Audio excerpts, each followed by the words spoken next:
Click করুন অ্যাপের bell আইকনে আর সাবস্ক্রাইব করুন এবিপি আনন্দ। সব সময় থাকুন খবরে। চোখ রাখবো পরের খবরে। সিরিয়ালে অভিনয়ের সুযোগ দেওয়ার নামে প্রতারণার অভিযোগ। যোধপুর পার্কে লক্ষ লক্ষ টাকা প্রতারণার অভিযোগ। অন্তত 25 জনের থেকে এই লক্ষ লক্ষ টাকার প্রতারণা করা হয়েছে বলে অভিযোগ। মহিলা কমিশনে অভিযোগ দায়ের, ঘটনায় গ্রেফতার 1।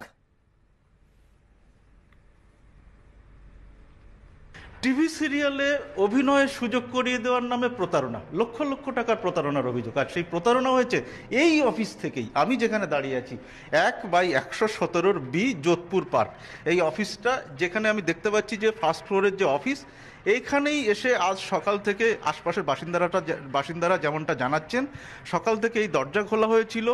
এখানে বেশ কয়েকজন লোকের আনাগোনাও চলছিল এবং অনেকেই এসছিলেন অনেক দূর দূর থেকে, গ্রামগঞ্জ থেকে অনেকেই এসছিলেন, যারা এখানে অডিশন দিতে এসেছিলেন এবং অডিশন দিতে গেলে টাকা দিতে হবে এরকমটাই অভিযোগ।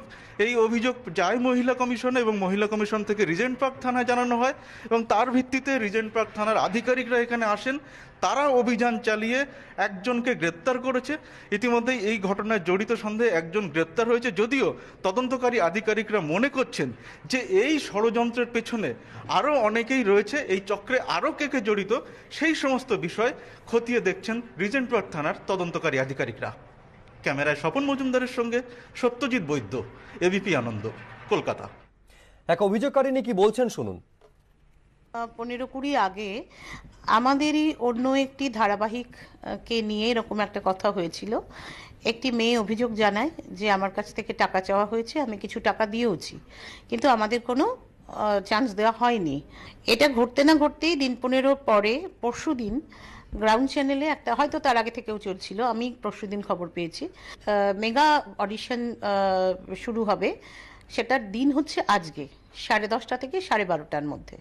তারপরে আমি রিজেন্ট পার্ক থানায় যোগাযোগ করি, থানার অফিসারদের সঙ্গে কথা হয়। ওসি মৃণালকান্তি বাবু খুবই হেল্প করেন এবং তিনি ফুল টিম নিয়ে আজ 10:30টায় ওখানে পৌঁছে যান জায়গায়।